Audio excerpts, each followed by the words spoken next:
வணக்கம். வாதியார் எம்ஜிஆர் என்ற நமது யூடியூப் சேனல் மூலமாக நான் உங்கள் வேல்முருகன். டீலிமிட்டேஷன் நாடாளுமன்ற தொகுதி வரையறை குறித்து தமிழ்நாட்டில் குழப்பமான ஒரு கருத்தை ஆளும் கட்சியும் அதற்கு ஆதரவு கட்சிகளும் தெரிவித்து வருகிறது. மக்கள் தொகைக்கு ஏற்ப மக்கள் பிரதிநிதிகளுடைய எண்ணிக்கை அதிகரிக்க வேண்டும் என்பதுதான் நேர்மையான நியாயமான கோரிக்கை.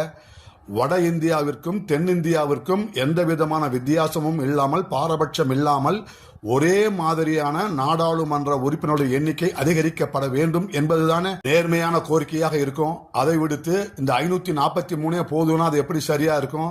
1971 மக்கள் தொகை கணக்கெடுப்பின்படி இப்ப நாடாளுமன்ற உறுப்பினர்கள் எண்ணிக்கை இருக்குது.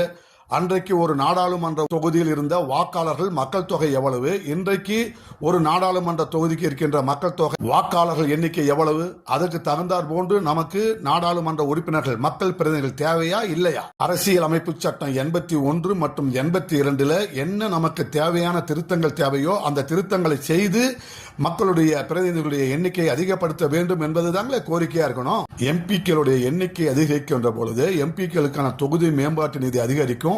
அதன் மூலமாக நாட்டுக்கு தொகுதிக்கு தேவையான பணிகளை நம்ம இன்னும் கூடுதலா செய்யலாமே. இன்றைக்கு நாடாளுமன்ற உறுப்பினர்களாக இருக்கின்றவர்கள் சட்டமன்ற உறுப்பினர்கள் பலருக்கு தங்கள் தொகுதி எல்லையே தெரியாத அளவுக்கு இருக்கின்ற அவலங்களை எல்லாம் பார்க்கும் பொழுது மக்கள் பிரதிநிதிகளுடைய தேவை அதிகரிக்க வேண்டியதன் அவசியத்தை நாம் காலத்தின் கட்டாய தேவை என்பதை உணர்ந்து கொள்ள வேண்டும் என்பதை வலியுறுத்தி இந்த காணொலியை நிறைவு செய்கின்றோம்.